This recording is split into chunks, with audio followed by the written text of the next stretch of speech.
नहीं है, आप मुख्यमंत्री रहता। पता है क्या, जब से मैं भाजपा की रोडीज के ऑडिशन हो रहे हैं तब से मैं पागल हो रहा था कि मेरे को किसी के घर में रोडीज में जाना।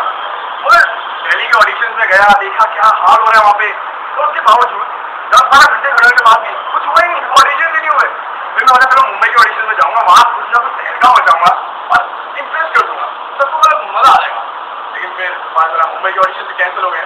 तो मैंने कहा चलो एक ये लास्ट मौका मेरे पास कि मैं एक वीडियो अपना ऐसा बनाऊं कि बहुत फॉलो लगे, तो ले लो किसी तरह, क्योंकि मैं जानता हूँ मैं जितना बताऊंगा।